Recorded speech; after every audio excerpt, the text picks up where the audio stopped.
Bueno, entonces, como hoy vamos a empezar con las preguntas, si salvo tenga alguna pregunta especial, la agregamos, ¿no? Con las preguntas sobre el santuario y las fiestas solemnes de Jehová.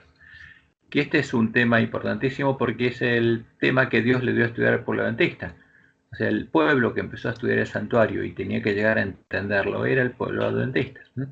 Y la promesa de Dios es que, como Dios le mostró a Elena de White en su segunda visión, que lo que esperaran pacientemente y encontraran a Jesús, comprenderían el misterio del santuario. O sea, sería algo que no sería un misterio para nosotros, sino una realidad porque habríamos recuperado el conocimiento que tenía la iglesia primitiva, la verdad echada por tierra por el hombre del pecado. Entonces, la primera pregunta que planteamos es, ¿qué relación hay entre el santuario del desierto y el santuario celestial? Entonces, un adventista, la primera respuesta que le viene a la mente es decir que el santuario terrenal es una copia del santuario celestial. ¿Es correcto esto? Es la única respuesta que tenemos. A ver, ¿qué opinan ustedes? ¿Qué relación hay entre el santuario del desierto y el santuario celestial? ¿Cómo dijiste? Ahí lo tiene en la pantalla. O sea, ¿qué relación hay entre el santuario terrenal, el santuario del desierto? Vamos a tomarlo de forma sencilla. El santuario que Dios le dio al pueblo de Israel y el santuario celestial. Que se le anticipó ¿Es correcta? a Moisés Más o menos. un modelo material y terrenal de lo que es el santuario en el cielo. Ajá. Y sobre todo, no tanto en las medidas, los materiales, sino sobre todo en la función que cumplía cada parte de la misma y quién ofrecía esos servicios. Ok, perfecto. Este es el concepto, el que puse ahí, que tenía la mayoría de los adventistas y que se enseña a nuestra iglesia. Ahora, pero en cierto modo, ¿y qué pasa si agregamos esto? Esto aparentemente es verdadero. ¿Y si ponemos esto, esta sentencia es verdadera o no? Si decimos el santuario real no es una copia del santuario celestial. Y sí, es verdadera, porque el santuario era para los pecadores y en el cielo no hay pecadores. O sea, es en el sentido de que es donde está la presencia de Dios. En ese sentido podría ser donde está Jehová, pero el santuario es el plan de redención. Ahora, ¿cuándo fue creado el plan de redención? Antes de la fundación del mundo.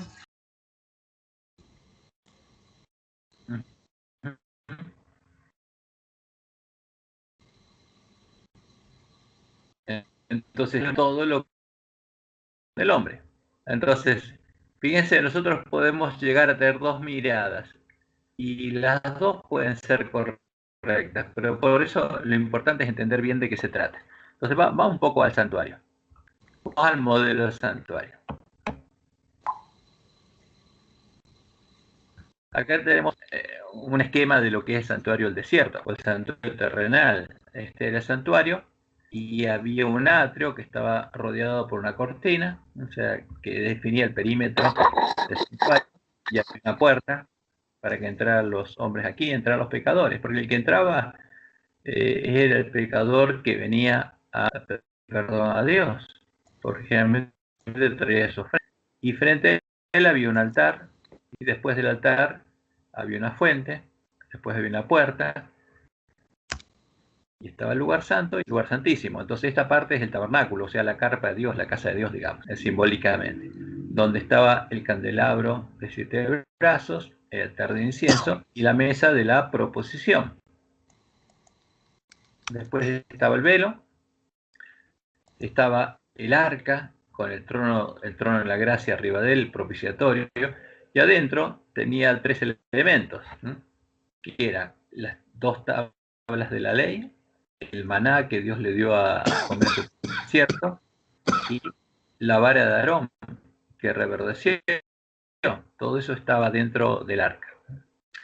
Y en el santuario terrenal se hacían dos tipos de ceremonias. Durante el continuo venían los pecadores, confesaban sus pecados, se hacía un sacrificio, ofrecía el pecado sobre un corderito, ese corderito moría, había un sacrificio.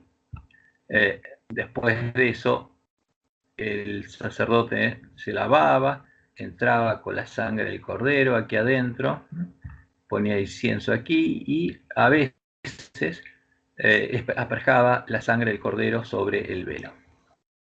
Y las luces de la lámpara tendrían que arder continuamente.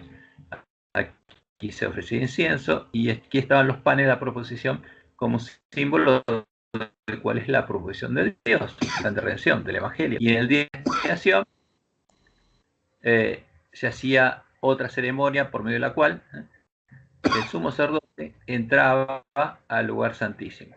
Y el lugar santísimo se hacía una ceremonia por la cual eran perdonados los pecados de ignorancia del pueblo. Acá hay dos. En el lugar santo, toda la ceremonia de continuo era para el perdón de los pecados conscientes. Y la ceremonia al día de la expiación era para el perdón de los pecados de ignorancia. Y una vez que el pueblo estaba limpio, el santuario era purificado. Ahora, todo esto,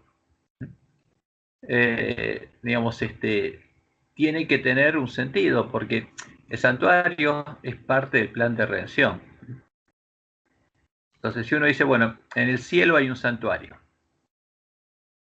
Entonces, bueno, entonces, ¿para qué es el santuario? Para perdonar a los pecadores. Uno dice, bueno, entonces los pecadores están en el cielo, vienen acá, ofrecen en el altar un sacrificio, etcétera, etcétera. Pero en el cielo pasa esto y no sabemos por qué. En el cielo o en los otros mundos creados, ningún ser creado pecó, salvo los ángeles. Entonces Dios nos explica qué pasó en el cielo. Hubo un plan de redención para los ángeles y Dios no nos explica en la revelación que nos da a nosotros ese tema. Porque por ahí sería complicado que lo entendiéramos. Pero yo creo que sí. O sea, porque si el plan de redención estaba preparado para cualquier ser que cayera, y es probable que Dios haya tenido y tenga y haya ejecutado un plan de redención para los ángeles, pero de eso no nos habló, a nosotros, no nos reveló.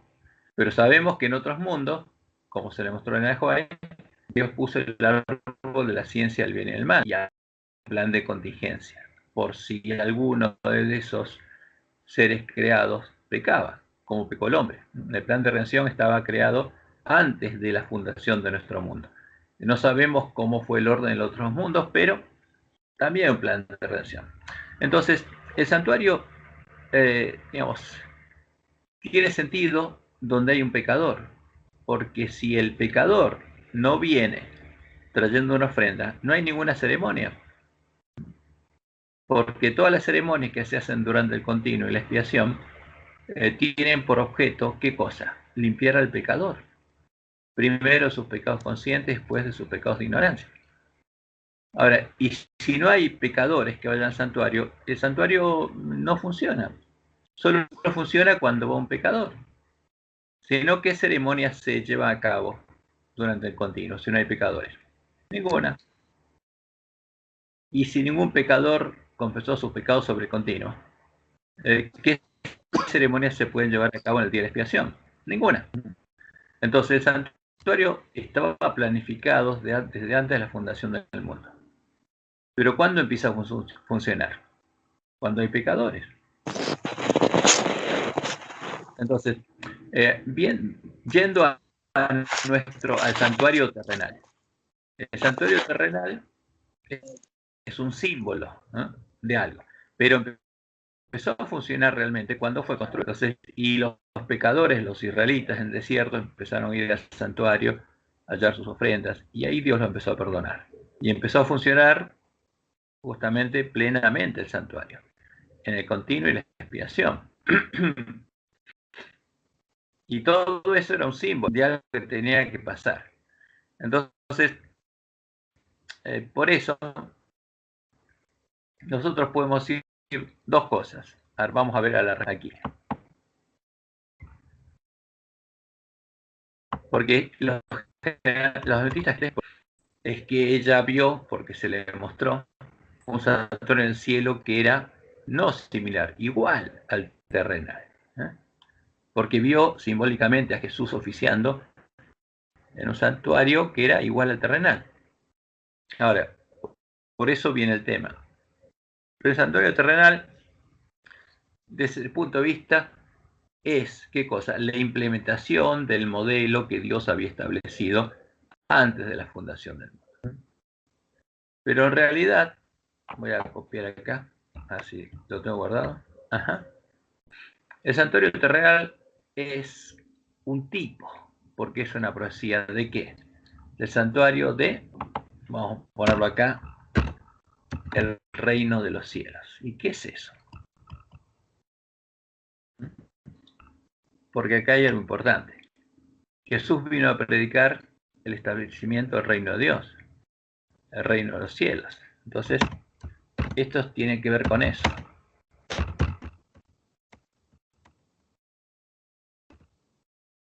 Tiene que ver con el evangelio del reino de Dios. Entonces, este concepto del primero, digamos, es algo que uno puede decir, bueno, es una copia del santuario celestial, del modelo que Dios había establecido, pero no es que en el cielo haya un lugar exactamente con los mismos elementos que hay aquí en la tierra. Ahora, el santuario terrenal es un tipo, ¿sí?, del santuario del reino de los cielos, el reino de Dios. ¿Se entiende algo de esto o no?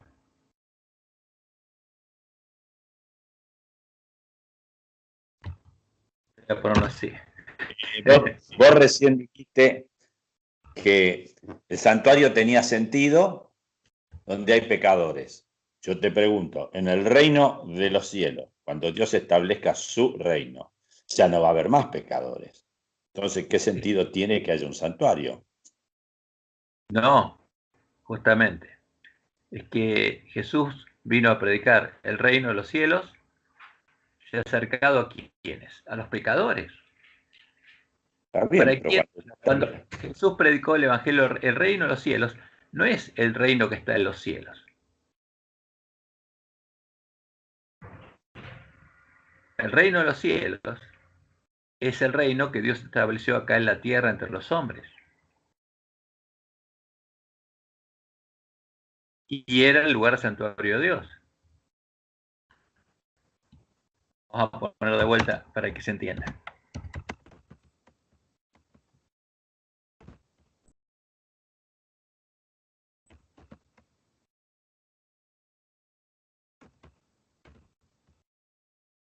Entonces, ese lugar, ese reino, ese santuario fue levantado acá en la tierra. Y el santuario terrenal era un tipo, una profecía de cómo sería ese reino. ¿Se entiende o no? ¿Qué es eso? No. Yo entiendo la profecía de Isaías y de Juan el Bautista cuando le decía que el reino de los cielos se había acercado a la tierra, está bien. Pero el nuevo lugar donde habita Dios es en nosotros. Se supone que el nuevo reino... Por eso. Se supone que el nuevo reino somos nosotros. Es más, va a estar construido con piedras vivas, vamos a hacer columnas de ese templo y de ahí no vamos a salir nunca más. Entonces, es como que es confuso. No, para mí, por lo menos, no sé para los demás, pero... No, pero está bien, pero entonces justamente, ¿cuál es el concepto que tenés vos? ¿Que hay un santuario en el cielo? Para mí, el otro día estaba estudiando eso precisamente. Lo estaba estudiando por el tema de la obra que hizo el hombre de pecado. En lo que habla Juan capítulo 20, cuando dice que le sopló el Espíritu Santo en ese momento cuando todavía estaba acá en la tierra, es decir, ni siquiera había existido ya el Pentecostés, sino que y entonces dicen todo lo que atares acá en la tierra, y o sea, a todos los que les perdonen los pecados van a ser remitidos, y bueno, y viceversa. Entonces, cuando yo estudiaba eso, me estaba dando cuenta que sigue siendo más de la obra de pecado, perdón, más de la obra del hombre de pecado, que sustituyó todo el tema del santuario, cuando en el libro de Daniel dice bien clarito que hizo cesar el continuo, que bueno, sabemos que la palabra sacrificio la agregaron. Entonces, para mí entonces es como que el continuo se siguió haciendo en el cielo. Jesús sigue intercediendo, porque de hecho, cuando Pablo habla de eso en el libro de Romanos, también dice que ¿quién nos acusará a nosotros? Y la última parte que dice es que Cristo intercede por nosotros delante del Padre. Entonces, para mí es como que, no sé si es un símbolo o qué es. Para mí el santuario celestial existe y que Jesús está oficiando en ese santuario.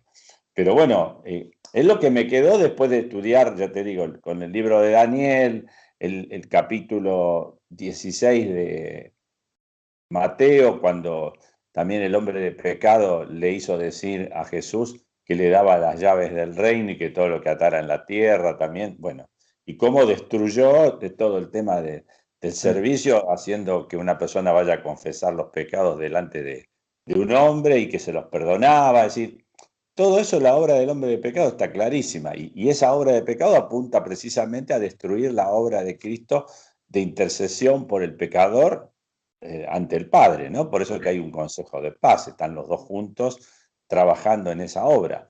Entonces, yo lo uso, lo ilustro precisamente esto que hizo el hombre de pecado para decir que el santuario celestial es donde Jesús sigue intercediendo por nosotros, y bueno, y también creo que la hermana de Güey, no sé si en primero escrito o en qué libro fue, que ella dice que Jesús en el año 1844 cerró la puerta del lugar santo y pasó al lugar santísimo. Pero bueno, es como que se me hizo una mezcolanza ahí. Lo del santuario, te digo, yo hasta hace un ratito creía que el santuario celestial existe en el cielo. Hay un santuario donde Cristo sigue intercediendo por nosotros hasta que, bueno, hasta que ahora primero por la iglesia adventista, hasta que se cierre el tiempo de gracia para la iglesia adventista, después vamos a la batalla, sigue el continuo para los que están en Babilonia, y se termina cuando viene la abominación desoladora y se acaba el tiempo de gracia, y se acaba el tiempo de gracia para todo el mundo. Y después viene... Está bien, perfecto. A ver, esos justamente está bueno que lo digas, porque es la mezcolanza que tenemos muchos nosotros en nuestras cabezas. Entonces tenemos que tener muy claro esto. Bueno. Ahora, el santuario es el lugar de la morada de Dios. Sí. Es la casa de Dios, ¿ves? Y el cielo es la morada de Dios, es el templo de Dios, el santuario de Dios. Ahora, pero el santuario terrenal, el santuario que Dios le mostró en modelo a Moisés, es un tipo de ¿qué cosa? Del plan de redención. Sí, correcto. Era la forma que tenía Dios de enseñar. Adelante y volvemos atrás.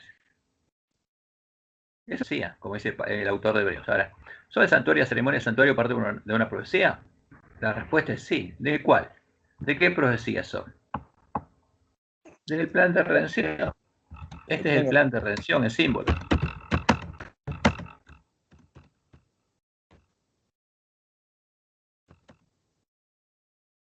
Sí, todo lo que se hacía en el santuario terrenal era una profecía. Así iba a ser, era el Evangelio, era de qué manera Dios iba a salvar al hombre, y lo iba a perdonar sus pecados, iba a terminar el juicio final hacia Dios cuando Él va a ser declarado justo y el que justifica al pecador, precisamente porque Él se hace hombre, y con la sangre de ese cordero puro e inmaculado que es el mismo, limpia, y Él paga la deuda que adquirió el día que me perdonó el pecado. Eso está clarísimo en el santuario terrenal.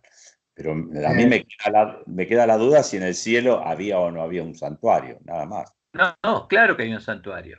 Ahora, pero la cuestión Pero es es, el trono de Dios, está bien. pero el santuario del desierto, que tiene que ver con un pecador, Ahora vamos a analizarlo tranquilamente. ¿Hay un santuario en el cielo? Por supuesto que sí. Ahora vamos a ver y vamos a entender bien las partes del santuario terrenal para entender qué relación hay con el santuario del cielo. Bueno, pero el santuario y la ceremonia del santuario son parte de una profecía. ¿De cuál? Del plan de redención. Es el plan de redención de símbolos. Y a su vez es del Evangelio del Reino de Dios. E a purificação do santuário, em 1844? Eso ahí. Al cielo, al santuario celestial. Cuando dice que Jesús pasó del lugar santo al santísimo, eso lo dicen los adventistas. Sí. El santuario es un símbolo de la morada de Dios, de la casa de Dios, y es un símbolo de Dios. Donde está el santuario de Dios es porque Dios está presente. Obvio, sí. Entonces, el plan de redención, ¿quién es el que carga los pecados? Simbólicamente los cargaban en el santuario y tenía que ser purificado, pero la realidad es que Dios los carga, porque el que perdona es Dios. Y el templo del pueblo de Dios es Dios. Entonces, cuando Dios le muestra a Juan la nueva Jerusalén, ¿y qué dice Juan? Y no vi en ella, ¿qué cosa? Templo. Porque el templo es un símbolo de algo, pero no de un edificio. No, porque ya se tenía terminado el plano de redención, entonces no precisaba de templo, de santuario. Y acabado, no hay más pecado. Sí, pero hay templo. Porque Dios es el templo de la Nueva Jerusalén, de la iglesia triunfante. Dios es el templo. Sí, mas todos los escritos de Elena White que fala que la purificación del santuario y que se basa, o santuario celestial ficou vacío durante una semana y todas esas cosas, porque está hablando del santuario celestial. Eso es lo que no... Bueno, pero es que ella tampoco lo había entendido y Dios le dijo a ella, por eso es importante entender las visiones que Dios le dio. Está en la página 251 y 250 y 251 de Primeros Escritos, que ella no entendería la profecía del santuario, sino la entenderían los que esperaban pacientemente. Vamos a ver esa profecía. Primeros Escritos, creo que es 251 o 250. El santuario, acá está. Esta es la segunda visión del santuario. Vamos a leer esto, porque esto es importante porque con adventistas tenemos que entenderlo. Dice ella, se demostró el amargo chasco que sufrió el pueblo de Dios por no ver a Jesús en la fecha en que lo esperaban. No sabían por qué el Salvador no había venido, pues no veían prueba alguna de que no hubiese terminado el tiempo profético. Según ellos, como lo habían ordenado el cuadro Miller, ellos creían que se había acabado el tiempo profético, que Jesús tenía que venir. Y después Dios le mostró a Juan que Jesús no podía venir. ¿Por qué? Porque el pueblo adventista no estaba preparado, tenía que hacer algo, tenía que recuperar el conocimiento de la verdad, y los lugares asolados tenían que ser ratificados, y ellos tenían que recibir el sello de Dios, y después tenían que predicar el fuerte pregón. Ahora, entonces, ¿qué escucha Elena? Dijo el ángel, ¿ha fallado la palabra de Dios? ¿Por qué Jesús no vino en 1844? Y por supuesto, si ellos hubieran entendido la profecía, no hubieran estado esperando que viniera en 1844. Entonces el ángel le pregunta, ¿ha fallado la palabra de Dios? ¿Ha faltado Dios en cumplir sus promesas? No, ha cumplido cuanto prometió. Jesús se ha levantado, dice, a cerrar la puerta del lugar santo del santuario. Dice, no la cerró. ¿Cuándo recibió esta visión Elena? 1858. Había pasado 14 años desde el chasco. Y le dice, mira, Jesús se levantó a cerrar, pero todavía no la cerró, porque si Jesús cierra la puerta del lugar santo, ahora, pero ustedes tienen que entrar y tienen que ser hechos columnas. La puerta del lugar santo es la puerta estrecha. Cuando nosotros entramos por la puerta estrecha, entramos al lugar santuario de Dios, al lugar santo. Y no puede estar cerrada. Como Jesús dice, esta puerta la dejé abierta. hasta que la encuentren por la puerta. Llegó el día de la elección y a partir de ese momento Jesús está haciendo dos obras, como se le muestra a Elena acá, pero no se cerró la puerta. Como cuando se acaba el tiempo de gracia para el pueblo adventista, se va a cerrar la puerta para el pueblo adventista, pero va a seguir abierta porque el pueblo está en Babilonia. Entonces le dice, Jesús se ha levantado a cerrar la puerta del lugar santo, el santuario celestial, y ha abierto una puerta en el lugar santísimo, y ha entrado a purificar el santuario, porque llegó el tiempo del juicio investigador. Y acá le dice a Elena, porque Dios le podría haber explicado, mira, esto significa esto. Él le dice, no, porque la misión de ustedes es entender la verdad. Pero le dice, promesa, todos los que esperan pacientemente comprenderán el misterio. Ahora, ustedes no lo van a comprender, pero la última generación lo va a entender qué significa el santuario, porque tienen que ser hechos parte del templo de Dios. ¿Cómo alguien va a ser hecho columna del templo de Dios sin entender justamente el significado de la profecía del santuario? No puede ser hecho parte de columna del templo de Dios. Y si la puerta está cerrada, no puede entrar. Ahora, pero todos los que esperan pacientemente, o sea, todos los 144.000, y después la gran multitud, comprenderán el misterio. Y le siguen diciendo, el hombre se ha equivocado, pero no ha habido fracaso por parte de Dios, porque los hombres creían que Jesús iba a venir en 1844. Todo cuanto Dios prometió se ha cumplido, pero el hombre creía equivocadamente que la tierra era el santuario que debía ser purificado al fin de los periodos proféticos. Eso es lo que me sabe los adventistas.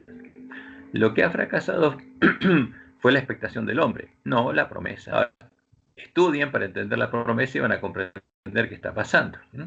Y los que esperan pacientemente comprenderán el misterio, que para Elena era un misterio, y para los adventistas era un misterio porque no entendían. Y sigue diciendo, Jesús envió a sus ángeles a dirigir la atención de los desalentados hacia el lugar santísimo donde él había ido para purificar el santuario y hacer expiación especial por Israel.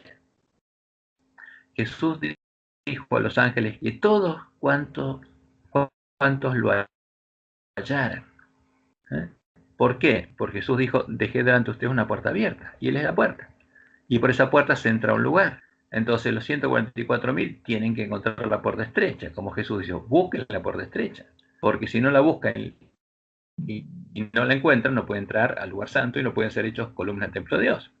Entonces, y esto es lo que Dios le mostró a Elena, y el príncipe de este mundo no quiere que nosotros entendamos, por eso estas visiones no se estudian en la iglesia. Jesús dijo a los ángeles que todos cuantos lo hallaran, porque el pueblo adventista no lo había encontrado todavía, pero los que esperaran pacientemente lo encontrarían y comprenderían el misterio, que todos cuantos lo hallaran comprenderían la obra que iba a efectuar, porque entenderían la profecía del santuario, porque es el evangelio del reino de Dios. Vi que mientras Jesús estuviera en el santuario, se desposaría con la nueva Jerusalén. Entonces Dios le mostró, mira, esto que Jesús tiene que hacer el santuario son las bodas del Cordero, porque Jesús tiene que expresar el nombre de los vencedores delante de su Padre y sus santos ángeles, para que a partir de esa confesión lo que Jesús confiese pase a ser la esposa del Cordero. Y creo que hay un micrófono abierto ahí está. Entonces desposaría con la nueva Jerusalén, y después de eso el espíritu de la esposa tiene que ir a predicar el fuerte pregón.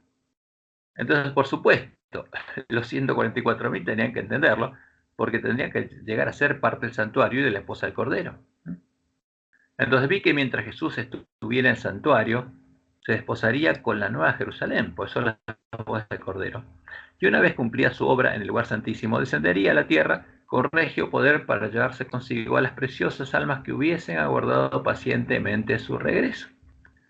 Porque Jesús tiene que venir después de las bodas. Entonces no podía venir en 1844 porque ahí empezaba el juicio investigador, que son las bodas, y al final de las bodas, tampoco puede, digamos, al final de las bodas, terminan cuando termina el fuerte pregón, porque las bodas con el pueblo adventista es cuando hay 144.000. Entonces el espíritu y las primicias de la esposa salen a buscar al pueblo que está en Babilonia. Y cuando eso hubiera pasado, Jesús sale al santuario, cae las plagas y después viene a buscarlo. Entonces, esta es la promesa de Dios, que todos cuantos lo hallaran, ¿a quién? A Jesús, los que encontraran la puerta abierta, la puerta estrecha, al verdadero Jesús, comprenderían la obra que iba a efectuar. ¿Y la obra es qué cosa? Tiene que confesar el nombre, digamos, el juicio investigador, son las bodas del Cordero, donde él se desposa con la Nueva Jerusalén, la iglesia triunfante, que son los vencedores, porque confiesa el nombre de los vencedores, que como él dice en Apocalipsis 3:12, le dice al pueblo adventista, al que venciere le haré columna del templo de mi Dios y nunca más saldrá de allí. Y escribiré sobre él el nombre de mi Dios y el nombre de la ciudad de mi Dios, la Nueva Jerusalén. Entonces Jesús confiesa el nombre de los vencedores, que son parte de la iglesia triunfante. Y los primeros confiesas son las primicias de los vivos, los 144.000. ¿Lo entienden esto? Acá hay algo, a ver, aquí dice que lo que había ocurrido en el año 1844, cuando ocurrieron todos los periodos proféticos, ¿no? Era el de las 2300 tardes y mañanas. Cuando Jesús dice, concluyó su ministerio en el lugar santo y cerró la puerta de ese departamento, densas tinieblas se envolvieron, que es lo que, bueno, leíste vos recién. Pero estamos diciendo que la puerta todavía está abierta del lugar santo, hasta claro, que hasta 144.000. Claro, entonces acá fíjate, vamos por partes. Ustedes tienen que entender, como Dios le demostró a Elena, que ella no lo entendería. Entonces, que lo entenderían, ¿quiénes serían? La última generación. Entonces, ella acá está repitiendo un montón de cosas referidas a lo que ellos entendían, y Dios le está mostrando otra cosa. Por eso acá hay un choque entre lo que se le dice y lo que ella entiende. Y Dios le dice, bueno, los que van a comprender, no trata de que ella entienda. Porque no era para ese tiempo. Está bien.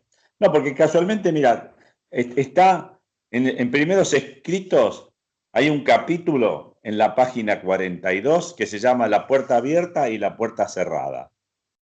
Y ahí en ese capítulo, en la página 42, mira lo que dice, todo lo contrario a lo que estamos diciendo ahora. Pero es porque ella no lo entendía, pero mira lo que dice. Los enemigos de la verdad presente han estado tratando de abrir la puerta del lugar santo que Jesús cerró y de cerrar la puerta del lugar santísimo que él abrió en el año 1844. Entonces, te da como que los enemigos, o sea, parecería que nosotros somos enemigos de la causa de Dios porque estamos tratando de abrir la puerta que en el año 1844, que es la del lugar santo, Dios la cerró. Entonces, ahí se me hace una galleta impresionante. Pero bueno, ahora con las aclaraciones de que también ella tampoco lo entendía y que esto es para nuestra última generación, ya está, listo, no, lo asumo. Por eso, libros escritos, para entenderlo, hay que leerlo en el contexto histórico y ver lo que Dios le mostró a Elena de White en 1854, cuando ella puso la aclaración, y Dios le mostró que las profecías que ellos habían interpretado, que se habían cumplido en 1844, que Dios le estaba mostrando algo, una explicación del pasado, era lo que iba a pasar en la última generación, era la verdad presente para los últimos días. Entonces, y acá en esta visión le muestra que lo que ellos pensaban y escribieron junto a la visión que Dios les dio, que la puerta había cerrado, etcétera, etcétera, no es así. Vas a ver que ahora se lo muestra. Ahora, pero lo primero que le dice, que lo que está arriba en verde, que ¿quién va a entender el misterio? Porque ellos tenían una galleta en la cabeza. La última generación. Los que llegarían a ser y los que hallarían a Jesús, porque la puerta abierta estaba delante de ellos, como Elena White cuando ya era anciana escribió. Ahora, esa puerta va a estar abierta y va a ser encontrada. Y el pueblo de Dios va a recibir un mensaje muy claro respecto a eso. Y ahora, sigamos un poco adelante. Entonces, fíjense lo que escribe. Se mostró que lo que había ocurrido en el cielo al terminar en 1844 los periodos proféticos. Cuando Jesús concluyó su ministerio en el lugar santo y cerró la puerta de ese apartamento, densas tinieblas, y acá repite lo que ella creía, porque esto es lo que ellos creían. Densas tinieblas envolvieron a quienes habían oído y rechazado el mensaje de su advenimiento y lo habían perdido de vista a él. Jesús se revistió entonces de preciosas vestiduras. Alrededor de la orla inferior de su manto ostentaba en alternada sucesión una campanilla y una granada.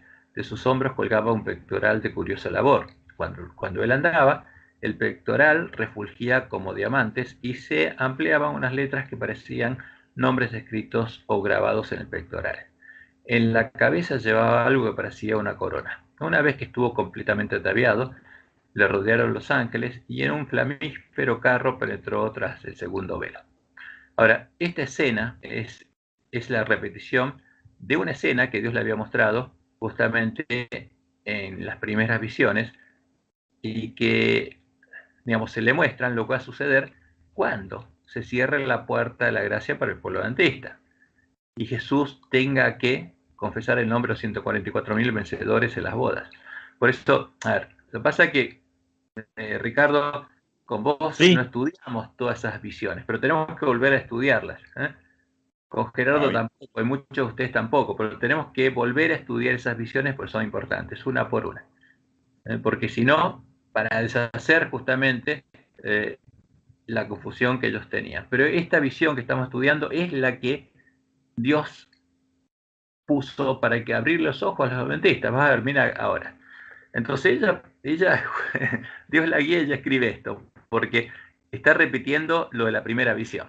Ahora, pero se le ordena lo siguiente, ella creía esto, pero se me ordenó entonces que observara los dos departamentos del santuario celestial, dice ella, ¿no? Y se le muestra en forma simbólica. La cortina o puerta estaba abierta y se me permitió entrar. ¿Qué creía ella? Que la puerta estaba cerrada. ¿Y qué le dice Dios?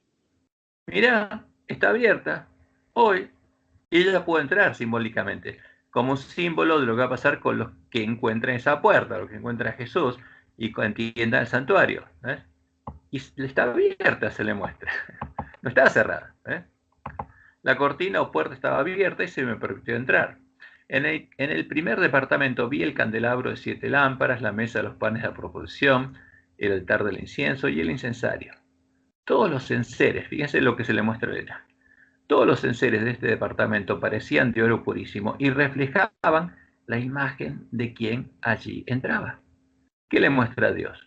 Todos estos enseres es un símbolo de las personas que entran ¿a dónde? Al lugar santo. Y a ella se le permitió entrar. Ahora, ¿para qué? Y esto fue dejado por Dios para tratar de abrirnos los ojos. Porque todo eso que está adentro es un símbolo de las personas que entran ahí. O sea, tiene que ver con los pecadores que entran al lugar santo y van a ser hechos columnas del templo de Dios. Por eso estas visiones son hermosas, son cosas interesantes, Dios nos dejó para entender. La cortina que separaba los dos departamentos era de diferentes materiales y colores, con una hermosa orla en la que había figuras de oro labrado que representaban ángeles. Ahora, ¿qué le dice Dios? Mira, ella lo interpretó como santuario celestial igual al terrenal. Pero es simbólico esto, porque había figuras labradas que representaban ángeles. No es el lugar verdadero, porque se le mostró el mismo símbolo que se le dio a Moisés. Y era simbólico, ella tenía que entenderlo. Los enseres eran símbolos de los hombres y las figuras de oro labrado eran símbolos de los ángeles. Y ella vio, dice, el velo estaba levantado. O sea que no había separación entre el lugar santo y el lugar santísimo. Y mire, porque eso es lo que pasa, ¿no? Es la profecía del santuario. Y mire el interior del segundo departamento, donde vi un arca al parecer de oro finísimo, porque vio los mismos símbolos que en el terrenal. Porque Dios le mostró esto en forma simbólica para que lo estudiáramos y lo entendiéramos. Y acá nos dice qué cosa, justamente, que los enseres son un símbolo nuestro y tenemos que ver cuál es la relación, qué significan para nosotros. El velo estaba levantado y miré el interior del segundo departamento, donde vi un arca al parecer de oro finísimo. El borde que rodeaba la parte superior del arca era una hermosa labor en figura de corona, de vuelta, símbolos. Eso es un símbolo de algo. En el arca estaban las tablas de piedra con los 10 mandamientos. Y las tablas de piedra tienen que estar escritas en nuestro corazón. 2 hermosos querubines estaban de pie en cada extremo del arca con las alas desplegadas sobre ella y tocándose una a otra por encima de la cabeza de Jesús, de pie ante el propiciatorio. Estaban los querubines cara a cara, pero mirando hacia el arca, en representación de toda la hueste angélica. De vuelta, ¿qué significa? Esto es un símbolo, porque todos los ángeles están observando lo que sucede en este juicio investigador, ¿no? Como Dios le mostró a Daniel, Daniel 7, cuando se establece el lugar de juicio y millones de millones asistían, estaban todos los ángeles ahí, en representación de toda la hueste angélica, que contemplaba con interés la ley de Dios.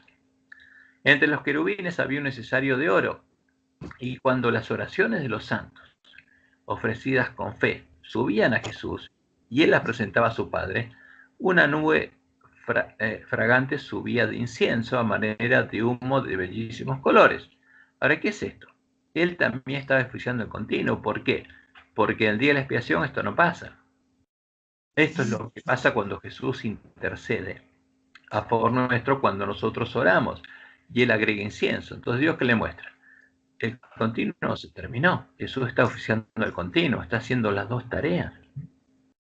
Encima del sitio donde estaba Jesús ante el arca había una brillantísima gloria que no pude mirar. Parecía el trono de Dios.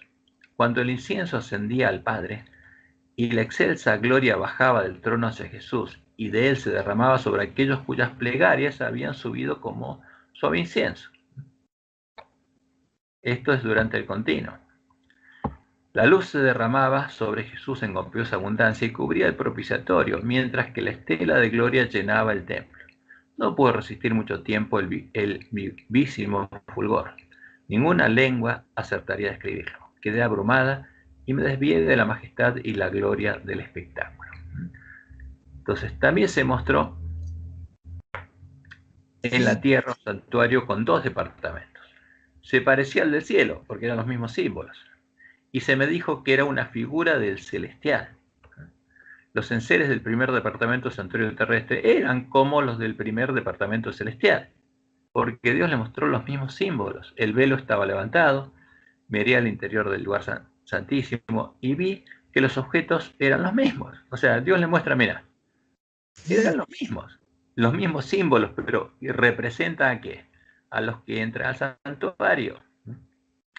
Y vi que los objetos eran los mismos que los del lugar santísimo del santuario celestial. El sacerdote oficiaba en ambos departamentos del terrenal. Entraba diariamente en el primer departamento y solo una vez al año en el lugar santísimo para purificarlo de los pecados transmitidos. Vi que Jesús oficiaba en ambos departamentos del santuario celestial. Ahora, ¿qué es lo que Dios le muestra? No acabó el continuo, Jesús está haciendo las dos cosas. Está haciendo el continuo a favor de los que van y oran y elevan sus oraciones a Dios, pidiendo perdón a sus pecados, y a su vez está llevando adelante el juicio investigador, las dos cosas. Por eso no se cerró la puerta en 1844, está abierta. La puerta se va a cerrar para las vírgenes insensatas cuando Jesús venga como ladrón, y para el mundo cuando termine el fuerte pregón. Y esto es importante que el pueblo adventista lo entendiera. Por eso Dios le dice: los que esperan pacientemente y han estudiado diligentemente las Escrituras van a comprender de qué se trata esto, porque son las bodas del Cordero. Y cuando terminan las bodas, Jesús primero termina para las primicias y después para la gran multitud, y después recién Jesús va a venir a buscarlos.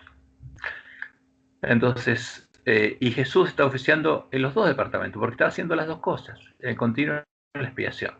Los sacerdotes entraban en el terrenal con la sangre de un animal como ofrenda por el pecado. Cristo entró en el santuario celestial por la ofrenda de su propia sangre. Los sacerdotes terrenales eran relevados por la muerte y por lo tanto no podían oficiar mucho tiempo, pero Jesús era sacerdote para siempre, por medio de las ofrendas. ¿Qué? No, digo, según el orden de Melquisedec, que es para siempre. Claro, sí. Y reemplazó el otro sacerdocio. Por eso hay otro tema, pero es en favor de los mismos pecadores, de nosotros. Es por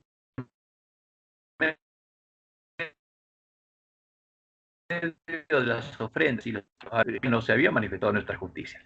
Por eso Dios nos justificaba y necesitaba que se manifieste ahora su justicia para que el santuario pueda ser purificado.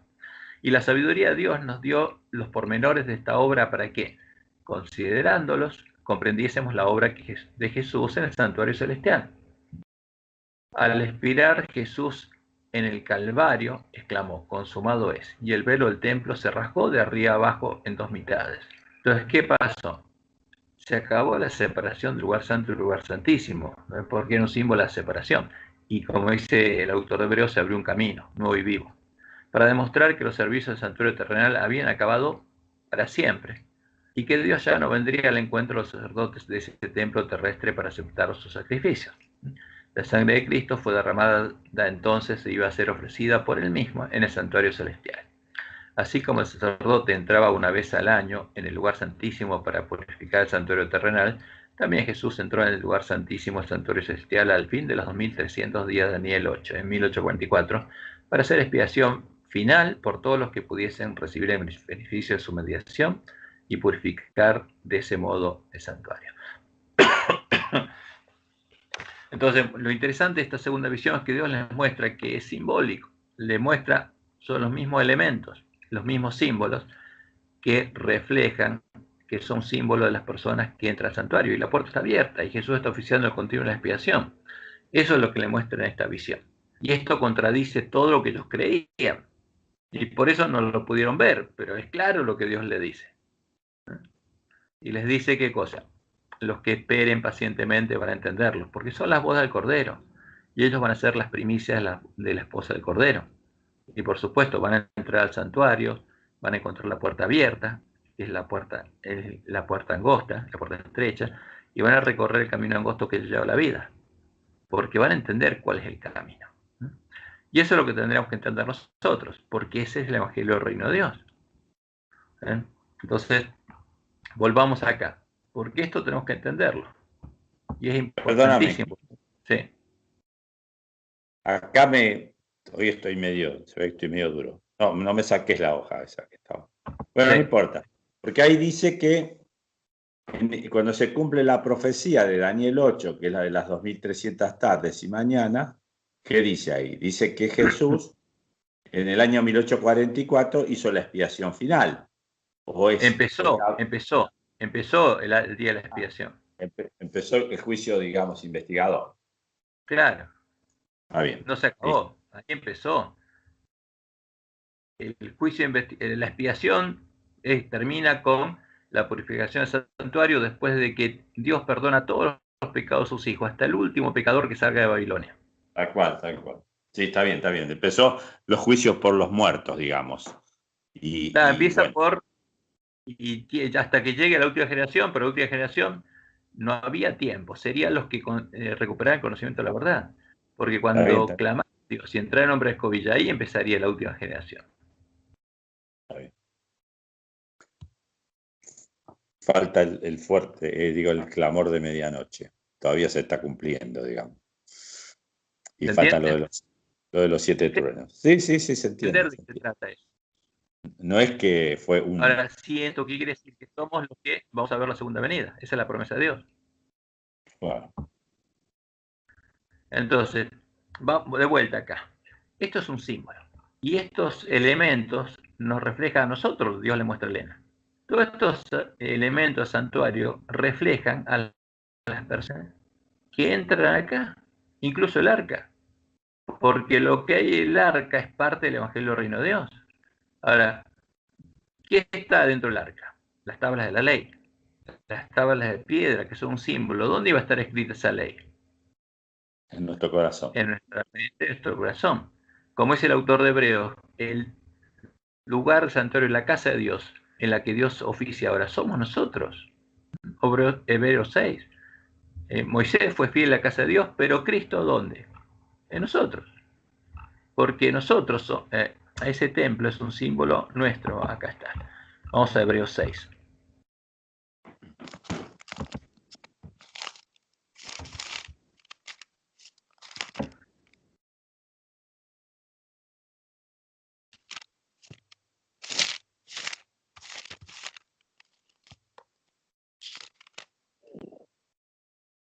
Sí. Por A ver, tanto, ¿cuál era? No, se me olvidó el versículo que era, no lo encontré. A ver, vamos a buscarlo más fácil. Acá.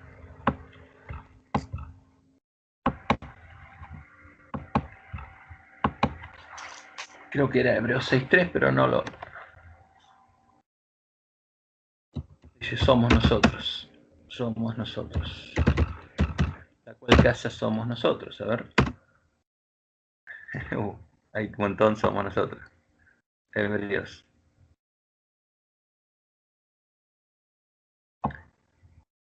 Hebreos 3.6. Estaba al revés. Yo decía 6.3, 3.6. Estoy disléxico. Acá está. Y Moisés, a la verdad, fue fiel en toda la casa de Dios, como siervo, para testimonio lo que se iba a decir. Entonces Moisés fue sacerdote donde en el santuario terrenal, pero Cristo como hijo sobre su casa. Entonces Jesús oficia donde en la casa de Dios, la cual casa somos nosotros. O sea, ¿cuál es el templo del nuevo pacto? Somos nosotros. Por eso Dios le muestra a Elena, mira, todos estos símbolos son un símbolo de los que entran ¿a dónde? Al lugar santuario de Dios. Porque nosotros somos la casa, o sea, la iglesia primitiva era la casa de Dios. Y por eso dice el autor hebreo, nosotros somos esa casa. Entonces, ¿Cristo oficia dónde? En nosotros.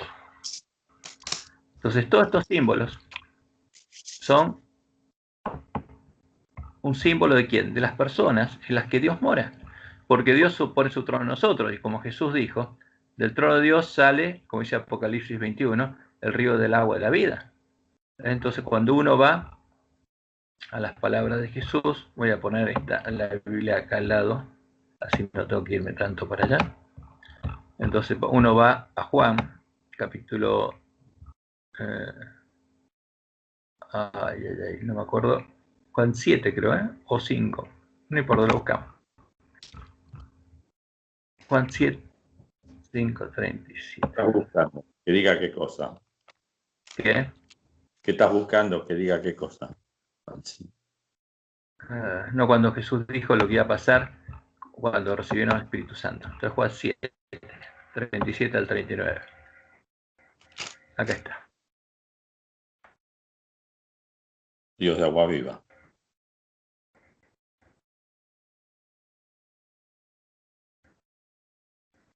En el último y gran día de la fiesta, Jesús se puso, como dice la Escritura, de ríos de agua de vida. ¿Del interior de quién? Del que cree en Jesús y es hecho parte del templo de Dios. Porque ese río es un símbolo del Espíritu Santo. Esto dijo del Espíritu que habían de recibir los que creyesen en él, pues aún no había venido el Espíritu Santo, porque Jesús no había sido aún glorificado. Ahora, ¿y ese río de agua viva, de dónde sale? Como dice Ezequiel, sale del trono de Dios. Y en Apocalipsis 21 vemos que ese trono va a estar en nosotros. Por eso de ahí va a salir ese río de agua de vida.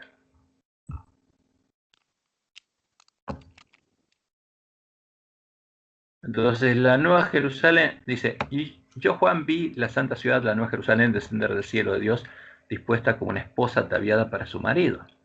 Porque la Nueva Jerusalén es la iglesia triunfante, la esposa. Y es esposa cuando ya termina el juicio investigador. Primero para 144.000, después para los otros. Y oí una gran voz del cielo que decía, he aquí el tabernáculo de Dios con los hombres. Por eso, lo que muestra el santuario desierto es el tabernáculo de Dios con los hombres. ¿Un símbolo de qué? Del reino de Dios con nosotros. Y el templo de Dios. Y Él morará con ellos. Y ellos serán su pueblo, y Dios mismo estará con ellos como su Dios. Se enjugará Dios toda lágrima a los ojos de ellos. Ya no habrá muerte, ni habrá más llanto, ni clamor, ni dolor, porque las primeras cosas pasaron. Ahora, entonces el 21.9 dice, vino entonces a mí uno de los 7 ángeles que tenían las 7 copas llenas de las 7 plagas postreras, y habló conmigo diciendo, ven acá, yo te mostraré la esposa del Cordero. ¿Qué tenían? Las 7 copas, o sea, la esposa del Cordero, porque las bodas terminan antes que caigan las copas, y ahí va a estar la esposa. Entonces simbólicamente se le muestra a la gran ciudad, la Nueva Jerusalén, Y el versículo 14 dice, y el muro de la ciudad tenía 12 cimientos, y sobre ellos los 12 nombres de los 12 apóstoles del Cordero, porque fueron los primeros miembros de la iglesia de Cristo, los primeros que fueron hechos parte del templo de Dios y la ciudad de Dios. Ese era el tema. Por eso tenemos que entender el simbolismo de la profecía. Son también las 12 estrellas que tiene sobre la cabeza en capítulo 12 la señal de la mujer vestida de sol. La mujer vestida de sol es la iglesia triunfante, es la Nueva Jerusalén, ¿sí? Y Sí, las 12 estrellas porque es el pueblo de Dios. Ahí representa al pueblo de Dios, no los 12 Claro, apóstoles. porque la iglesia triunfante es el pueblo de Dios. Está bien.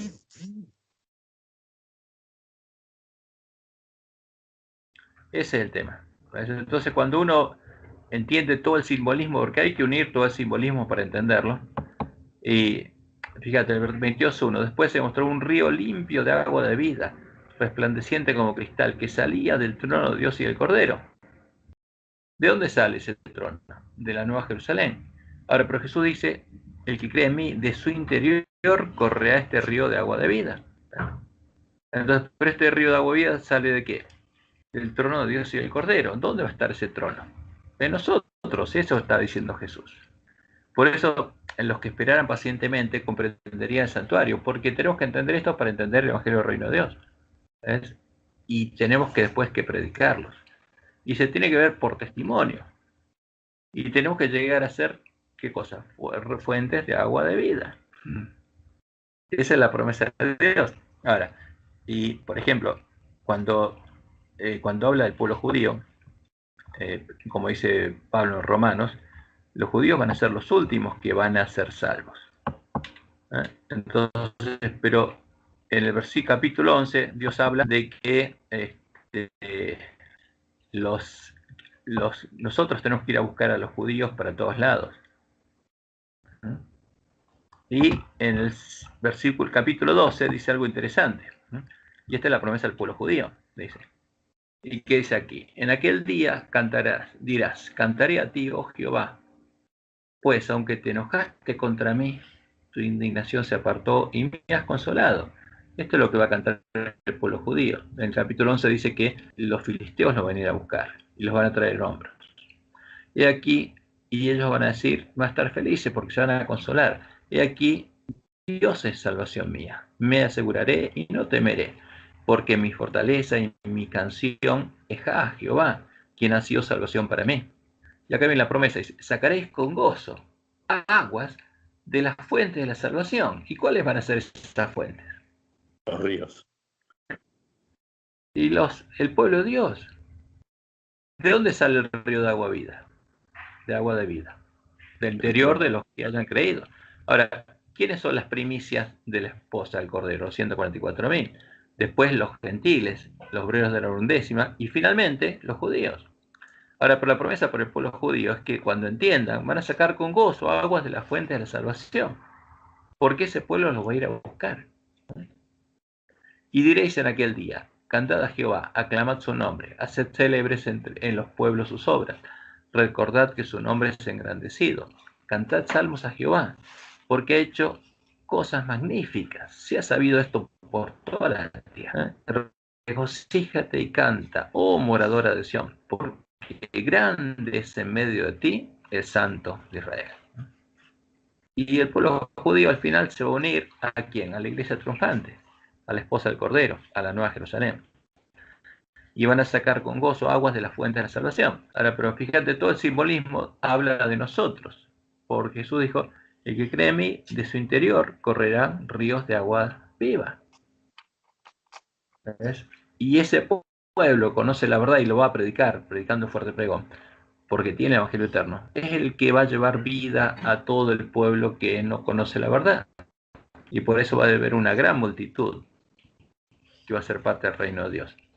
Y también el pueblo judío finalmente, como Dios anunció, va a ser llamado celos, va a comprender y con gozo va a sacar aguas de las fuentes de la salvación. Ese es el simbolismo.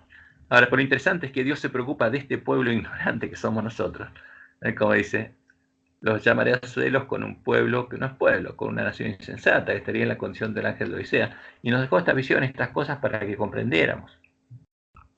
Entonces, por eso tenemos que llegar a entender simbolismo, sabiendo que esto es un símbolo de nosotros, ¿no? En el arca están las tablas que van a estar en nuestro corazón. El maná es el maná que Dios nos daría a comer, que es un símbolo de Cristo, para transformarnos en imagen de Cristo. La vara de Aarón que reverdeció, ¿no? Y Dios hizo un milagro con esa vara, porque dio almendros, tuvo fruto. Es un símbolo que va a hacer con nosotros, huesos secos. Una vara seca, almendro seco, que tenía años y años de estar seca, reverdeció y dio fruto. Lo mismo que nosotros, ¿no? Huesos secos que van a tener carne y van a tener vida. Entonces, los panes a proposición es un símbolo de ¿qué? De la propuesta de Dios. Es la proposición de Dios. Transformar panes con levadura en panes y levadura ungidos con aceites como el cordero. Todo esto es un símbolo que nos representa, y acá está el camino. Esta es la puerta y acá está el camino. ¿Y a dónde vamos? Acá. Porque acá arriba, esta mesa, van a estar los vencedores. Este es un símbolo del Nuevo Jerusalén. En las 12 tribus de los vencedores. Entonces, todo esto empieza cuando viene un pecador. Si no hay pecador, no hay ninguna ceremonia. Está todo esperando. Entonces, si en el cielo hay un santuario como este, no funciona. Y no puede funcionar hasta que haya un pecador. Pero vamos un poco a las palabras de Hebreos. Vamos a Hebreos 8. ¿Entienden? A ver, por favor, los que están escuchando, díganme, porque esto es, lo único que está hablando acá es Ricardo ahora, pero tienen que hablar así se sacan las dudas y podemos explicarlo mejor. Todas las dudas que tengan tenemos que escucharlas, así las sacamos. Hebreos 8. Vamos a ver lo que dice el autor de Hebreos. Ricardo, por lo menos vos estás hablando, ¿te aclaró un poco esto o no? Sí, sí, sí. O sea, estamos llegando a la última parte, que es más, a la mujer samaritana junto al pozo de Jacob le dijo eso: vos dame a tomar un poquito de este agua y yo te voy a dar a beber de un agua que va a fluir de vos como un río de agua de vida, y es lo que ella ya empezó a hacer desde el mismo momento, porque fue a predicarles el evangelio al pueblo, ¿no?, que estaba ahí con ella. Y el mensaje de Cristo es ese, que Él va a morar en nosotros y nosotros vamos a recibir el agua esa de vida. Y cuando ella le cuestiona si había que adorar en el monte Gerizim o había que adorar en Jerusalén, Jesús le dijo: mira, la salvación viene de los judíos, punto. Ahora, dice, va a llegar un momento en la historia de la humanidad, que es la nuestra, que los verdaderos adoradores van a adorar a Dios en espíritu y en verdad, no en un lugar físico, sino en el templo donde va a morar Dios, que por eso que van a poder adorar en espíritu. Ahí a esa mujer le dio el resumen de todo lo que estamos hablando nosotros ahora. Claro, y que los primeros adventistas no entendían, pero Dios dijo: los últimos lo van a entender. Ahora vamos a Hebreos 8:1. Y acá empieza a hablarle a quién, a los judíos, que tenían en su cabeza el santuario terrenal, y para que entiendan la relación con el verdadero. Ahora bien, el punto principal de lo que venimos diciendo es que tenemos tal sumo sacerdote, el cual se sentó a la diestra del trono de la majestad en los cielos. Porque Jesús sentó a la diestra, ministro del santuario, y de aquel verdadero tabernáculo que levantó el Señor y no el hombre. Entonces, acá está hablando de dos santuarios. Uno, el que levantó el pueblo de Israel, Moisés, y después, después levantó Salomón, y finalmente reedificaron Zorobabel y el sumo sacerdote Josué. Pero acá está hablando de otro santuario, porque la profecía decía que Jesús iba a edificar el verdadero templo, porque esos otros dos templos eran símbolos del templo que iba a edificar Jesús. No era un templo que estaba edificado, sino el templo que Jesús iba a edificar. ¿Se acuerdan de eso, que lo vimos cuando vimos la obra de Jesús? Sí, aparte David, se lo dijo a David en una profecía, que cuando Claro. David le quiso edificar el templo, le dijo eso en 2 de Samuel, le dijo exactamente lo mismo. Que va a Jesús iba a edificar el verdadero templo. Entonces, ese verdadero templo no puede estar funcionando hasta que primero sea edificado y haya un sacerdote que tenga algo que ofrecer. Entonces ese nuevo templo sería levantado por Jesús es la piedra del ángulo del templo. Entonces antes que se pusiera la piedra del ángulo, no estaba construido. Y ahora ese templo va a ser reedificado ¿con quién? Con nosotros, que nos va a hacer columna ese templo. Entonces, ¿por qué fue echado por tierra? Entonces el Papa fue al cielo y echó por tierra el santuario celestial que estaba en el cielo. No, el santuario celestial estaba acá en la tierra, pues santuario del templo del nuevo pacto. Entonces, ministro del santuario y de aquel verdadero tabernáculo que levantó el Señor y no el hombre, o sea que Jesús levantó. Porque todo sumo sacerdote está constituido para presentar ofrendas y sacrificios, por lo cual es necesario que este tenga que ofrecer. ¿Qué podía ofrecer el santuario? No podía funcionar. Así que si estuviese sobre la tierra, ni siquiera sería sacerdote, habiendo un sacerdote que presenta ofrendas según la ley. Porque los levitas seguían haciendo eso, los sacerdotes en el templo, pero Dios ya se había retirado, no tenía sentido, pero seguían haciendo. Los cuales sirven a lo que figura y sombra de las cosas celestiales. Entonces, ¿qué está diciendo acá? El santuario, sus ceremonias, son figuras y sombras, es una profecía, es un símbolo. Van a ser el santuario verdadero y va a levantar Dios. Porque Dios iba a poner a Jesús como piedra del ángulo en su templo, como dice Isaías 28:16. Aquí es puesto en Sión por fundamento una piedra probada, angular, preciosa. Pero a partir de ese momento sería edificado ese templo. Como se le advirtió a Moisés cuando iba a erigir el tabernáculo, diciendo: mira, haz todas las cosas conforme al modelo, a la maqueta, al símbolo que se te ha mostrado en el monte. Porque esto es un símbolo de algo que tiene que edificar Jesús. Pero ahora, tanto mejor ministerio es el suyo, cuanto es mediador del nuevo pacto. Porque el varón cuyo nombre se renuevo edificaría el templo de Jehová, y Jehová pondría su trono en él, y Jesús sentaría a su diestra, y habría que consejo de paz entre ambos, continuo. Pero ahora, tanto mejor ministerio es el suyo, cuanto es mediador de un mejor pacto, estableció sobre mejores promesas. O sea, ¿qué pasaba cuando el israelita iba al templo? Se iba justificado, pero otra cosa Dios no podía hacer con él, porque no lo había redimido. Ahora, ¿cuáles son las promesas del nuevo pacto? No solamente somos justificados, sino, como dice Pablo en Romanos 8:29 en adelante, somos transformados a imagen de Jesús, porque Dios escribe su ley en nuestra mente y en nuestro corazón. Esas son las mejores promesas. Promesas. Porque somos hechos parte del templo de Dios. Dios viene a morar a nosotros como mora en Jesús. Hay un nuevo nacimiento. Como dice Pablo en 2 Corintios 5:17. El que está en Cristo, nueva criatura es. Las cosas viejas pasaron, aquí todas son hechas nuevas. Esas son las promesas, el nuevo nacimiento. Porque si aquel primero hubiera sido sin defecto, ciertamente no se hubiera procurado hacer lugar para el segundo. Porque reprendiéndolos dice: he aquí vienen días, dice el Señor, en el que estableceré con la casa de Israel y la casa de Judá un nuevo pacto. Y un nuevo templo va a haber, no como el pacto que hice con sus padres, el día que los tomé de la mano para sacarlos de la tierra de Egipto, porque ellos no permanecieron en mi pacto, y yo me desentendí de ellos, dice el Señor. Por lo cual, este es el pacto que haré con la casa de Israel después de aquellos días, dice el Señor. Pondré mis leyes, ¿dónde? En la mente de ellos. Porque el arca van a ser ellos, porque esto va a estar en ellos. Mi ley va a estar ¿dónde? En la mente de ellos. Y sobre su corazón las escribiré. Y seré ellos por Dios, y ellos me serán por pueblo. Y ninguno enseñará a su prójimo diciendo: conoce a Jehová, como dice él, porque todos me conocerán. El pueblo conoce a su Dios, desde el menor hasta el mayor de ellos, porque seré propicio a sus injusticias, y nunca más me acordaré de sus pecados y de sus iniquidades.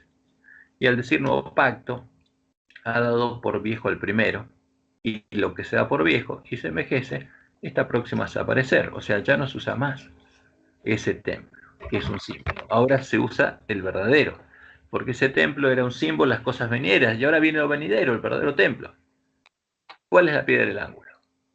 No es la piedra que encontraron Zorobabel y Josué, sino la piedra que tiene 7 ojos, como Dios le dijo por medio de Zacarías a Zorobabel y a Josué. Y hay piedras vivas que se ponen en ese templo. Ahora, ese es el simbolismo del templo. Como Dios le mostró a Elena, los elementos del santuario reflejan ¿a quiénes? A los que entran al templo. A los que entran por la puerta estrecha al reino de Dios y empiezan a recorrer el camino angosto, mientras Dios los transforma en imagen de Jesús, hasta que son puestos en la mesa de los panes de la proposición. Por eso es importante esto, o sea, el nuevo templo es el cumplimiento de la promesa. Y la promesa a nosotros es que nosotros vamos a ser hechos parte de ese templo, columna de ese templo. ¿Y dónde vamos a estar? Físicamente acá en la tierra. Ahora, pero espiritualmente dentro del templo de Dios, porque vamos a ser parte del templo de Dios, porque Dios va a estar morando en nosotros. Esa es la promesa del nuevo pacto. ¿Se entiende? Sí, perfecto, hermoso. Este capítulo 8 es una...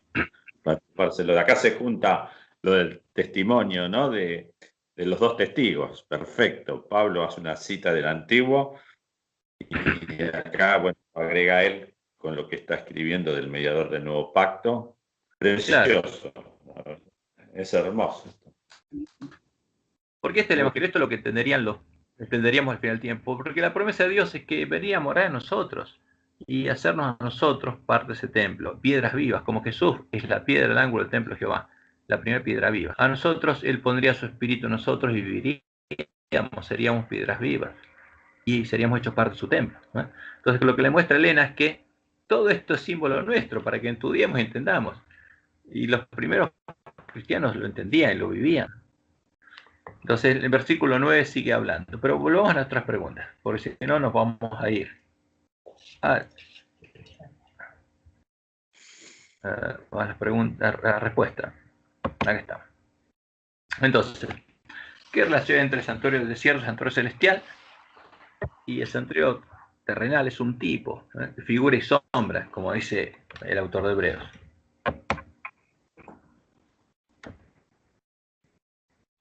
Figura y sombra. Son las cosas celestiales mismas. De las cosas celestiales, del santuario, el reino de los cielos, el reino de Dios, el lugar santuario de Dios echado por tierra, es que tiene que ser reedificado. Entonces no puede ser reedificado si nosotros no entendemos el santuario. Por eso Dios le mostró en el Nehuay que los que esperaran pacientemente comprenderían justamente el misterio del santuario, porque es el reino de Dios.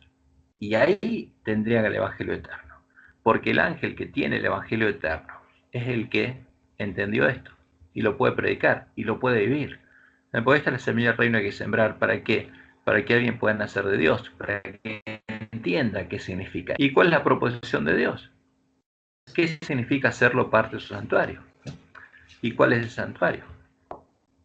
Por eso podemos decir que el santuario terrenal, como dice el autor de Hebreos, un tipo, es figura y sombra del santuario del reino del cielo, las cosas celestiales. El reino de Dios, el lugar santuario de Dios, echado por tierra que tiene que ser reedificado. ¿Se entiende? Ajá. Bueno, entonces ahora tenemos que seguir adelante. Entonces, ¿son el santuario y la ceremonia del santuario parte de una profecía? Sí, porque son figuras y sombras, un símbolo. ¿De cuál? Entonces, fíjense, hay dos cosas. Son figuras del plan de redención, que está en símbolos, el plan de redención en símbolos, y es el evangelio del reino de Dios. ¿Sabes? Es el plan de redención en símbolos, vamos a ponerlo así de ese modo.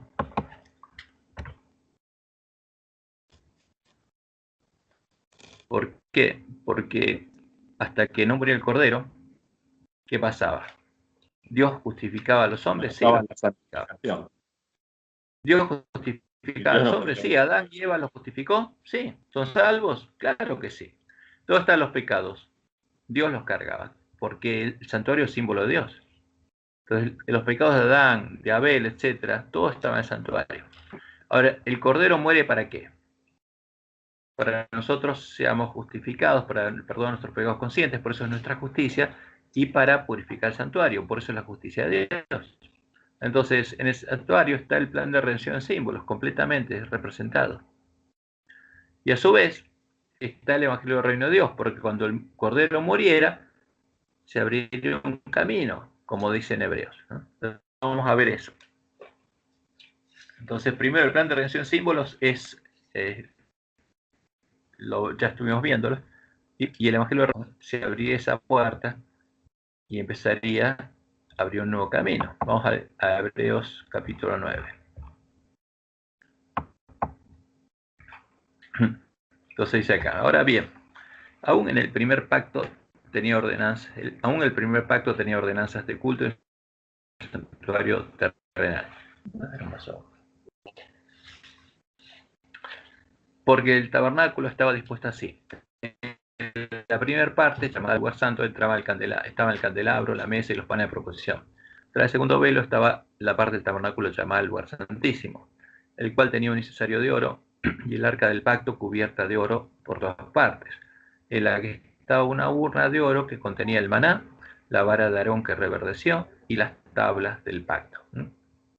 Y sobre ¿por qué dice que hay un incensario? Si el incensario está en el lugar santo. El que lo tradujo al griego se equivocó, no conocía nada de esto. Y versículo 5, y sobre ella los querubines de gloria que cubrían el propiciatorio, de las cuales cosas no se puede ahora hablar en detalle. Y así dispuestas estas cosas, en la primera parte del tabernáculo entran los sacerdotes continuamente, ese es el continuo, para cumplir los oficios del culto, porque durante el continuo, que se hace durante todos los días del año, es para el perdón de los pecados conscientes del pueblo, cuando el pueblo va y pide perdón. Pero la segunda parte, solo el sumo sacerdote, una vez al año, no sin sangre, la cual ofrece por sí mismo y por los pecados de ignorancia del pueblo. Entonces, en el día de la expiación son perdonados los pecados de ignorancia del pueblo, y después el santuario es purificado. Ahora, lo interesante es esto, dando el Espíritu Santo a entender con esto, que aún no se había manifestado, ¿qué cosa? El camino al lugar santísimo. Entre tanto que la primera parte del tabernáculo estuviese en pie. O sea, mientras se estuvieran haciendo todas las ceremonias acá en la tierra, hasta que no viniera el verdadero Cordero, no se abriría el camino para que nosotros estuviéramos en la presencia de Dios. Porque el lugar santísimo en el terrenal es donde estaba la presencia de Dios. Pero la profecía decía que cuando moría el Cordero, todo el santuario, todo el templo sería santísimo, porque ya no habría separación entre el lugar santo y el lugar santísimo. Eso Dios lo anunció en Ezequiel.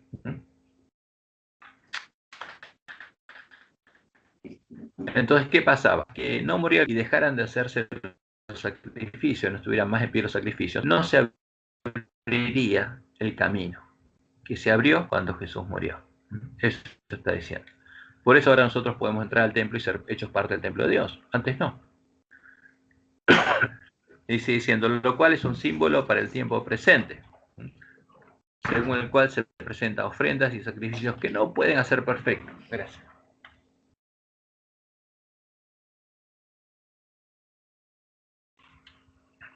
¿Qué quiere decir esto? Que las ofrendas y sacrificios que se ofrecían al templo de Jerusalén eran simplemente para qué? Era un símbolo que iba a pasar después. Y Dios lo justificaba al pueblo de Israel, pero no lo podía transformar, no lo podía hacer perfecto. Que no pueden hacer perfecto en cuanto a la conciencia al que practique ese culto, porque no hay un nacimiento como en el nuevo pacto, ya que consiste solo de comidas y de diversas evoluciones para que muriera y todo eso ya no estuviera en pie. Pero estando ya presente Cristo, sumo sacerdote de los bienes venideros, por el más amplio y más perfecto tabernáculo, no hecho de manos, es decir, no de esta creación, porque es una nueva creación, y no por sangre de machos cabríos ni de becerros, sino por su propia sangre, entró una vez Santísimo, habiendo obtenido eterna redención. Ahora, en la isla está el trono de Dios, lugar santísimo, y una vez y para siempre. ¿Cuándo entró ahí? Entró cuando empezó su ministerio. Ahora, acá viene el tema para muchos adventistas, el misterio. ¿Qué pasó en 1844? Entonces, muchos pensaban que había estado en el lugar santo oficiando. No. siempre estuvo en la presencia de Dios, porque cuando Jesús murió, se acabó la separación, ya no hubo más lugar santo y lugar santísimo, sino que estuvo oficiando siempre. Pero ¿qué estaba haciendo? El continuo. ¿Y ahora qué está haciendo? La expiación. Entonces, ¿es el mismo lugar el del continuo en la expiación? No. Simbólicamente, ahora es igual, es el lugar santísimo, pero son dos lugares físicamente distintos. Ahora después lo vamos a estudiar eso. ¿Por qué? Porque el templo del nuevo pacto, que es santísimo, somos nosotros. Pero en el día de la expiación, el juicio no se hace en nosotros, se hace en el cielo. Entonces están todos los ángeles y ahí se da ese juicio y nosotros no participamos. Pero el continuo sí, porque somos parte de ese templo. Entonces, pero somos parte del lugar santísimo. Alguien, cuando Dios viene a morar a nosotros, no está Dios, es santísimo. Pero antes que Jesús muriera no podía venir a morar, ahora sí. Bueno, porque si la sangre de los toros y los machos cabríos y las cenizas de la becerra rociadas a los inmundos santifican para la purificación de la carne, cuanto más la sangre de Cristo, el cual mediante el Espíritu Eterno se ofreció a sí mismo, sin mancha a Dios, limpiará vuestras conciencias de obras muertas para que sirváis al Dios vivo.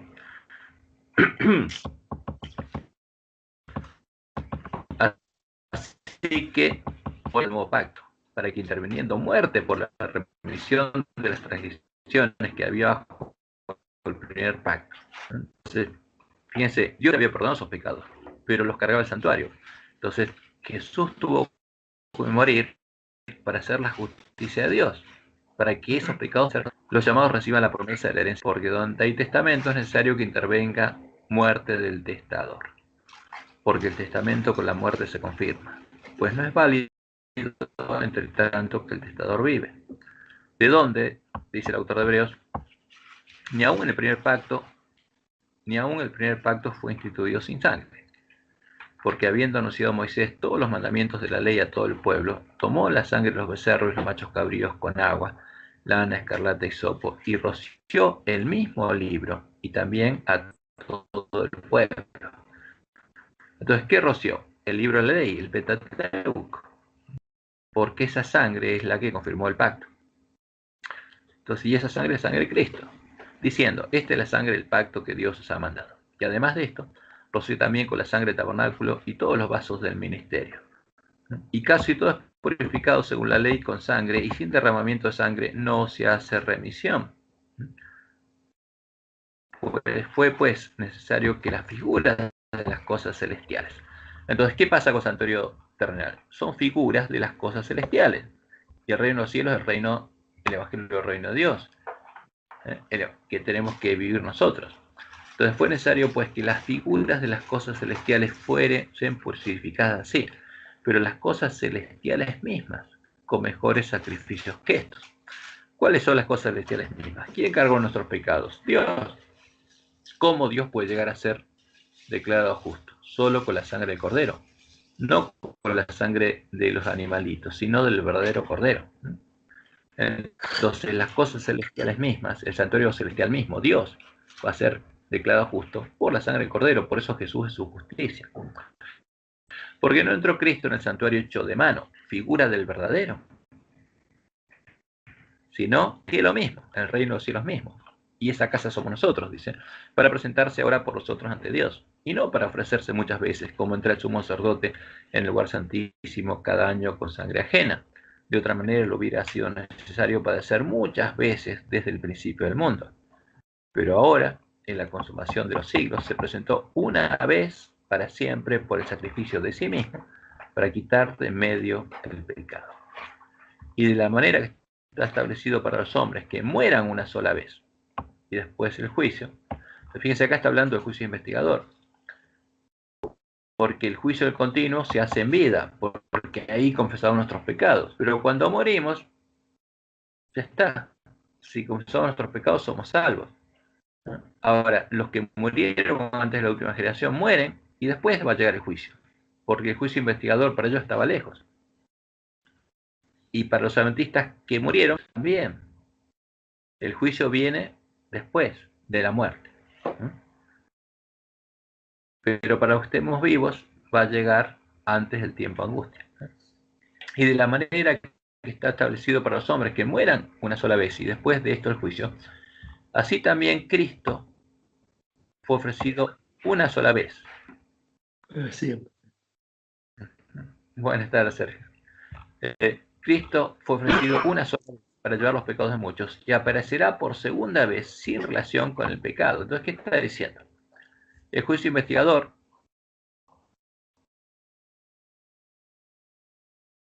tiene que completarse con la última generación. Jesús venga, ya no tiene más relación con el pecado.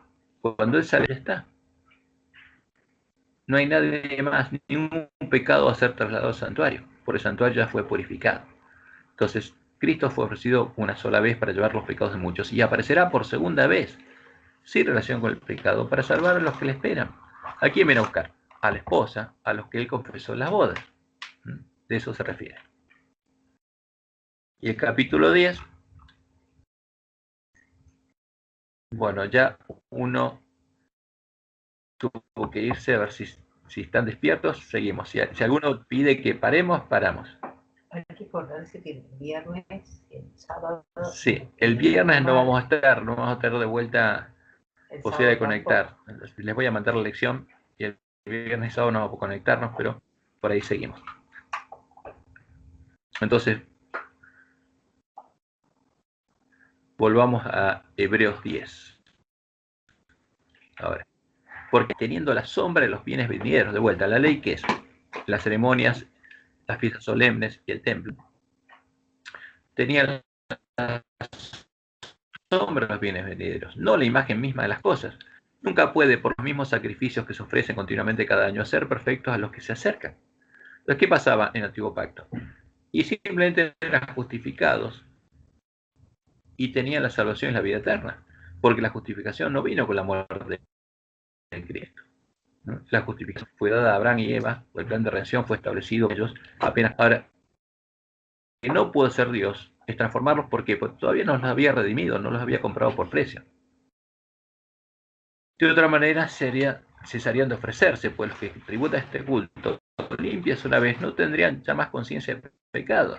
Entonces, ¿qué está diciendo Dios? Que en el nuevo pacto somos limpios y no vamos a tener más conciencia de pecado. ¿Por qué? Porque nos va a dar un corazón nuevo y ya no vamos a tener un mal tesoro en el corazón, porque en vez de la ley de pecado vamos a tener escrita la ley de Dios en la mente del corazón. Nos va a limpiar, como dice en Ezequiel 36, 25. Derramaré sobre vosotros agua limpia y seréis limpiados. Pero en estos sacrificios cada año se hace memoria de los pecados, porque la sangre de los toros y los machos cabríos no pueden quitar los pecados. Por lo cual, entrando en el mundo, dice: sacrificio y ofrenda no quisiste, más me preparaste cuerpo. Holocaustos y expiación por el pecado no te agradaron, porque Dios no busca eso. Misericordia quiero y no sacrificios. Entonces dije: he aquí vengo, Dios, para hacer tu voluntad, como en el rollo del libro está escrito de mí. Entonces esta es la profecía que anunciaba lo que haría el Mesías, diciendo primero: sacrificio y ofrenda y holocaustos y expiaciones por el pecado no quisiste, ni te agradaron, los cuales son cosas que se ofrecen según la ley. Buenas noches. Y diciendo luego: he aquí que vengo, Dios, para hacer tu voluntad. Quita lo primero para establecer esto último. Entonces, el santuario terrenal pasó, ahora viene el celestial. Pero ¿para quién lo establece? Para los hombres. En esa voluntad somos santificados. Y esto es lo que niega, justamente, es todo lo que niega, quiere negar Satanás, porque no quiere que haya 144.000 que tengan escrito el nombre de Dios en la frente. En esta voluntad somos santificados mediante la ofrenda del cuerpo de Jesucristo hecha una vez para siempre. Y ciertamente todo sacerdote está día tras día administrando y ofreciendo muchas veces los mismos sacrificios que nunca pueden quitar los pecados. Pero Cristo, habiendo ofrecido una vez para siempre un solo sacrificio por los pecados, se ha sentado a la diestra de Dios. De ahí en adelante esperando hasta que sus enemigos sean puestos por estrados de sus pies. Porque con una sola ofrenda hizo perfectos para siempre los santificados. Y nos atestigua lo mismo el Espíritu Santo. Porque después de haber dicho: este es el pacto que haré con ellos después de aquellos días, dice el Señor, Pondré mis leyes en sus corazones y en sus Dios. ¿Para qué viene a morar a nosotros? ¿Por qué nos hace parte de su templo? ¿Por qué, como Dios le mostró en el Juan, los símbolos del santuario son un reflejo de los que entran, un símbolo de los que entran al lugar santo? Porque Dios empieza a hacer esto. Lo que está en el arca lo va a poner a nosotros. Nos va a dar a comer, va a escribir su ley, nos va a dar a comer al cordero y va a usar su poder para que nosotros volvamos a tener vida. Pondré mis leyes en sus corazones y en sus mentes las escribiré, añade. Y nunca más me acordaré de sus pecados y transgresiones. Pues donde hay remisión de estos, no hay más ofrenda por el pecado. Entonces, cuando ese pueblo, los 144.000, sean sellados, no van a necesitar más, sino pecan más por el poder de Dios. No van a necesitarse más ofrenda, y a esos que más ofrenda por el pecado. Así que, hermanos, ¿qué pasó ahora? Hay un santuario celestial. ¿Qué tenemos nosotros? Tenemos libertad para entrar. ¿Dónde? En ese templo. Porque somos nosotros, tenemos que ser hechos columnas ahí. Así que, hermano, teniendo libertad para entrar en el lugar santo, la presencia de Dios, para que el trono de Dios esté en nosotros, por la sangre de Jesucristo, por el camino nuevo y vivo. ¿Qué hay ahora? Un camino nuevo y vivo que nos abrió a través del velo, esto es de su carne, y teniendo un gran sacerdote sobre la casa de Dios, acerquémonos con corazón sincero, en plena certidumbre de fe, purificados los corazones de mala conciencia y lavados los cuerpos con agua pura. Entonces, ¿cómo podemos entrar a la casa de Dios? Primero, tenemos que lavarnos en la fuente. Tienen que ser purificados nuestros corazones de mala conciencia, porque confesamos nuestros pecados y somos limpiados. Y con corazón sincero tenemos que hacerlo y desearlo, y podemos recibir el Espíritu Santo la promesa y ser hechos parte del templo de Dios. Entonces vamos a, porque me di cuenta que es mucha lectura, pero vamos un poquito acá. Entonces, ¿por qué decimos que el plan de redención es símbolos? Porque el santuario del antiguo pacto era un símbolo, como dice el autor de Hebreos, ¿de qué? Del templo del nuevo pacto. Y ahora en este templo las promesas simbólicas ahora son una realidad, y esa realidad tiene que ver con nosotros, y ese es el Evangelio del Reino de Dios.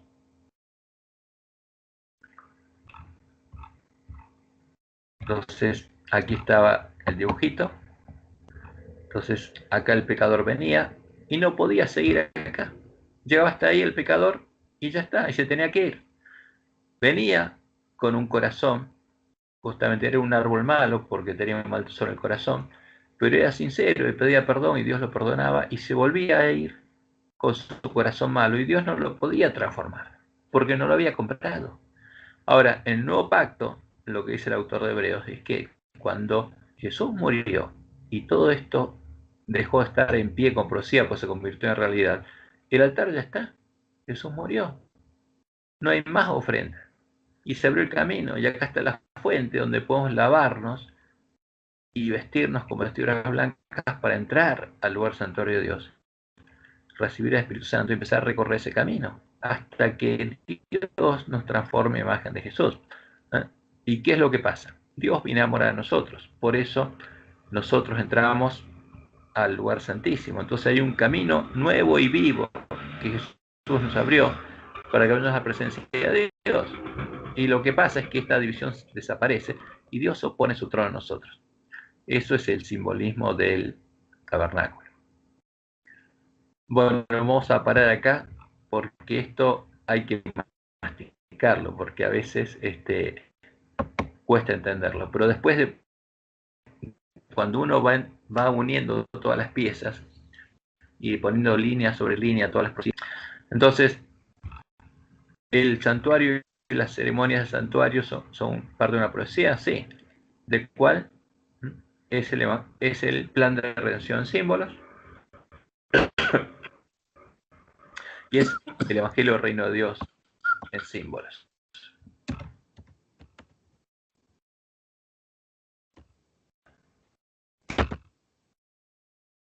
Bueno, fue muy teórico esto, pero es importante para que empecemos a unir las cosas. Entonces, si vamos contestando estas preguntas y las vamos entendiendo, vamos a entenderlo mejor. Ahora, con la próxima vamos a entender mejor, vamos a empezar a ampliar más las cosas y a definirlas más claramente.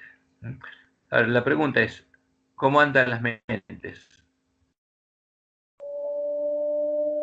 ¿Están para seguir o ya fue suficiente por hoy? Para mí, ya no, mi cabeza no da más. No, Bueno, yo personalmente. Yo así que los saludo y